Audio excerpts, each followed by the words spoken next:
All right, ladies and gentlemen, we are back for another episode of UFC Main Event Pick, and we have Erin Blanchfield versus Manon Fiorot. So, we are coming off of a flyweight fight between Rose Namajunas and Amanda Hibis, which was a pretty good fight. It was actually kind of entertaining. And now we have another flyweight fight that directly relates to the winner of that fight. Probably the loser of this fight is going to fight Rose, and the winner is going to fight for the title. So, pretty interesting. We have Erin Blanchfield, Manon Fiorot. So, let's break down their recent records, what their skills are, and ultimately who is going to win this fight. Here's a picture of them. We'll start off with Manon Fiorot. Notably, let's take a look at their stats actually quickly first. So notably 34 versus 24 in terms of Manon Fiorot. UFC has Manon at 5'6" versus Blanchfield at 5'3". I don't know if it's 5'6" or 5.6 feet. Anyway, same height and 2 inches taller in reach. So 3 inches taller height, 2 inches longer reach, 10 years older. So Manon Fiorot, I believe she had a pretty extensive kickboxing or Muay Thai career, or maybe that's just her base.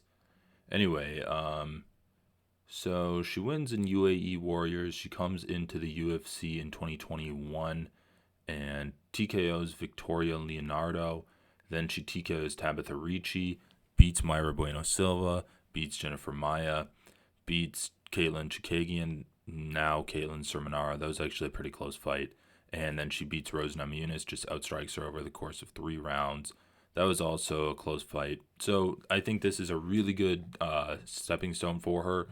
No, you can say that she has faced better competition in terms of Caitlin Sermonara and Rose Namajunas, but this is a 5-round fight, so I want to see how her cardio holds up. Her cardio was really good over the course of 15 minutes. She just, like with both Rose Namajunas and Sermonara, where she won by decision, she was just having a ton of output over the course of those 3 rounds.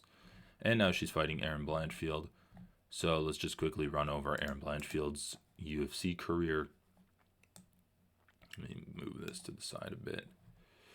So Erin Blanchfield has a bit of a more interesting UFC. She has a bit of a more interesting UFC run. Like, there's not much you can say about Manon Fiorot. She's just a good kickboxer, and she's been able to out-physical a lot of the women that she's been in there against.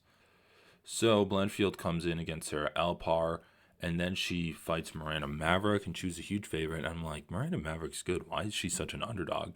And Blanchfield just completely bulldozed her, and I'm like, okay, that's why she's an underdog. She just took Miranda Maverick's back, and just was controlling her for the majority of the fight. Then she fights JJ Aldrich, chokes her out in round 2. Like, that's not much of a win. Then she just beats the hell out of Molly McCann and Kimuras her in round 1. That was a stomping, and that was kind of Blanchfield's coming out party, so to speak. Then she fights Jessica Andrade. Andrade takes this fight on a short notice. Because she was supposed to fight Tyler Santos, but the fight got canceled, so Andrade stepped in. And basically, Blanchfield and Andrade kind of just went to war in round 1, just like slugging it out on the feet. Both of them landing punches and getting punches landed on them. And then in round 2, Blanchfield just takes her down and chokes her out. She's very good on the ground, if you can't tell. Against Tyler Santos, Blanchfield gets completely shut down round 1. In round 2, Santos, I think she gets controlled by Blanchfield, and so then going into round 3, they're 1-1, but Santos is really tired, and Blanchfield essentially just guts it out by like being the one to consistently move forward. So I guess her only loss is to Tracy Cortez in Invicta, which was a split decision loss. So she has a pretty good record, pretty impressive. Tyler Santos arguably beat Valentina Shevchenko, and she kind of got handled by Blanchfield, even though I think that it coming out of that fight, it was pretty clear that Tyler Santos was the more technical striker on the feet, And you can even argue there was a bit of ring rust in Tyler Santos because I believe that was coming off of like a year-long layoff. Yes, so that was like a 14-month layoff coming after her loss to Valentina Shevchenko and then fighting Blanchfield. So I would say there's a bit of ring rust there. So who do I think is going to win this fight? Well, I do think that it is interesting that this is a 5-round fight, and neither of these women have done 5 rounds, at least in the UFC, before. And both of their last fights were 3-round decision wins. So we can take a look at both of their last fights and kind of see who looked better in those 15 minutes. Well, I think that greatly favors Manon Fiorot if we're just doing that, because Tyler Santos did cleanly win the first 5 minutes of Blanchfield, and Blanchfield also got the hell beaten out of her by Jessica Andrade. We can actually look at just her face against Santos and how beaten up she was because of that first 5 minutes. She was also beaten up to an extent against Andrade, if we can find something like that. But again, she was able to finish the fight in the second round in that contest, so not as much damage was dealt to her. But still, she was eating punches with her face, which is kind of her main striking defense. Manon Fiorot is a good striker. She was able to outstrike Rose Namajunas. I wonder if we can actually get stats for that. I'm sure we can, but she was able to outstrike her, decision her. I don't remember what rounds she won. I think it was like 30-27, 30-27, 29-28. I wish Tapology gave more information about this. But still, Rose Namajunas, widely regarded as one of the best strikers in all of women's MMA, like regardless of weight class. She was going up a weight division, and I think that Manon Fiorot just used that physical advantage really well and just kind of bullied Rose around.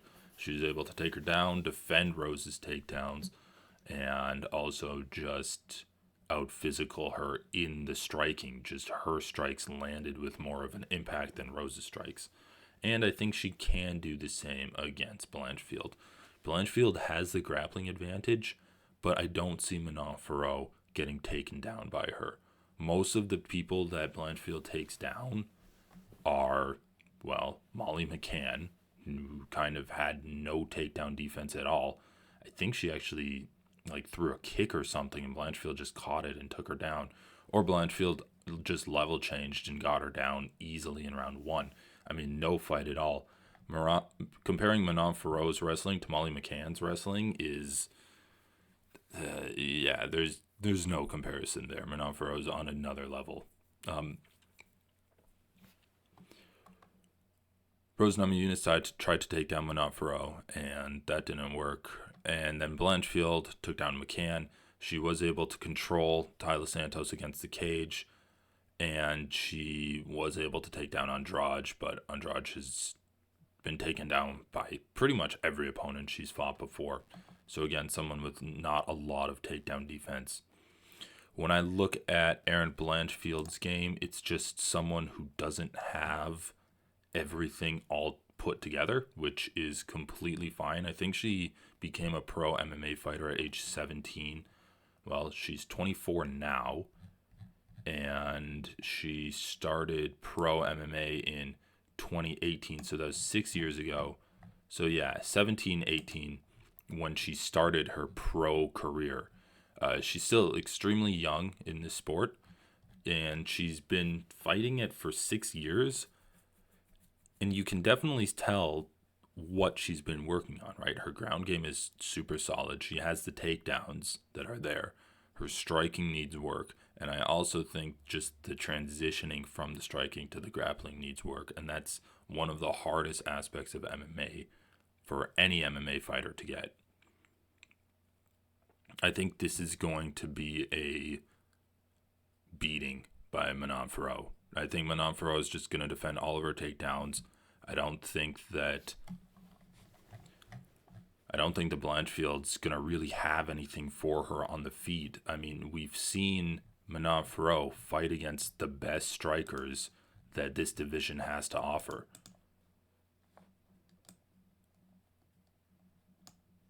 She fought against Rose Namajunas, Caitlin Sermonara. She even fought against Jennifer Maia, who's a good grappler. Mayra Bueno Silva is a good grappler. It's just the level of competition is way in favor of Manon Fiorot. And I know that Erin Blanchfield, she fought against Taila Santos. She fought against Jessica Andrade. I mean, the Andrade one definitely has to be taken with a grain of salt. First of all, Andrade is on the decline for sure. She's has an insane amount of fights.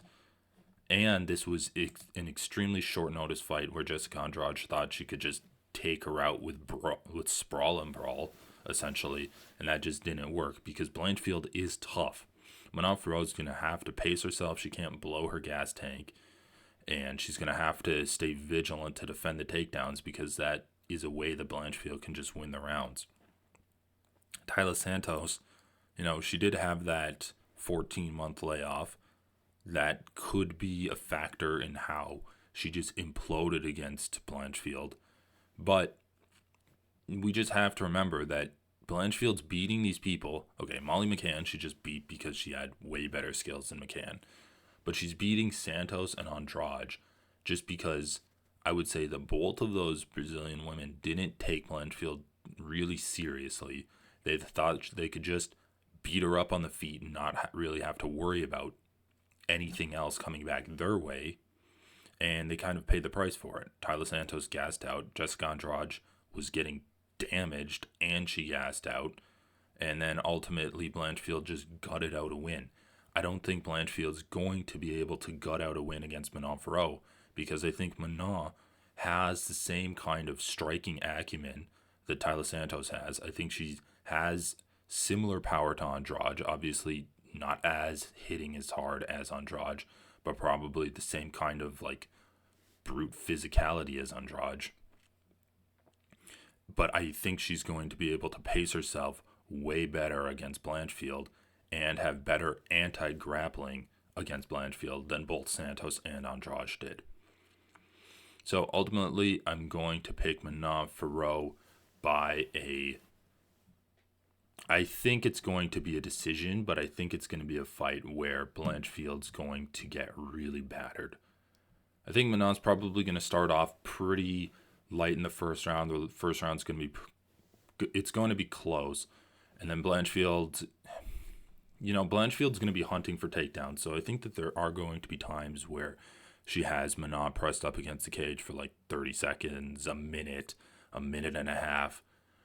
She might even get Blanchfield might even get Fiorot down to the ground, but I don't see Manon Fiorot making bad enough decisions where on the ground she gets submitted, because you can stay defensive in MMA and not get submitted by your opponent unless they have way higher skill level than you. And I don't think Erin Blanchfield is at that super high level skill. So I don't think Fiorot's going to get submitted by her. She's definitely not going to get beaten up by her on the feet. And so over the course of the 5 rounds, I do see Manon Fiorot having more time winning than she is losing. More time on the feet where she's outpointing Blanchfield, catching her with her sloppy strikes, and making her just use her face as defense than she is where she's getting grounded on up against the cage or on her back or getting hit by Blanchfield's shots. So I would say Manon Fiorot is probably going to be winning maybe 60% of the total fight time. And, we can just hope that parlays into being winning at least 3 out of the 5 rounds and her getting a decision win. I don't think she's going to finish Erin Blanchfield because I think Manon Fiorot's going to be playing it safe. Even when she has her hurt, even when she's tired, she's still just going to be moving, picking her shots, conserving her energy, playing it safe, playing it smart. Which is what she did against Rose Namajunas and what she did against Caitlin Chikagian. That's just not something that Blanchfield's recent opponents have done. Let's just do a few odds and ends here. So I'm actually going to try doing this prediction on Tapology. Enter prediction. What is this? You need an account? All right, never mind. Do they not? All right, well, I kind of wanted to see the fight predictions that the Tapology viewers did. But let's take a look at the odds really quick. So, Blanchfield versus Fiorot odds. This is by CBS Sports. Blanchfield is a minus 185 favorite, while Fiorot is priced at plus 155 in the latest UFC fight. Okay, so that's interesting to me that Blanchfield is the favorite. I would not have expected that. You can say that Blanchfield beat Taila Santos, who is a better known quantity at 125, but the fact is, Manon Fiorot is just a bigger fighter than her, and she just beat Rose Namajunas. Like, look at this size discrepancy. I also know that Blanchfield's 10 years younger, and the UFC being younger is just a straight up advantage. Like, if you just look at the numbers, it's an advantage. But I do think this is one of the cases where it's a fighter in her prime, in Manon Fiorot, 10 years older than a fighter who, let's be honest, she's not even close to her prime. I know she's been fighting for 6 years, but she's still only 24. I mean, Song Yadong, I think, is like 25 right now. And I still don't think he's in his prime either. We're just seeing this same thing with Song Yadong, where he's fighting up at the top of the division and he's getting pushed back. Yeah, I think this is kind of crazy that Blanchfield is a almost 2-1 favorite. That is really surprising to me. I will probably put down like 2 or 3 units on Fiorot and maybe just 1 unit on Fiorot by decision, but I'm not super in love with prop bets at the moment. Just because I'm doing this game, I want to just put the units down on the fighter themselves. But definitely consider Fiorot, because I think that this is going to surprise a lot of people.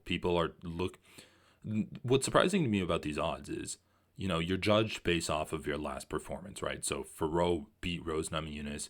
Maybe Vegas saw that win as kind of lackluster, and they saw the fact that, Rose had her pinky finger broken, and so she was fighting handicapped for like 12 of those 15 minutes.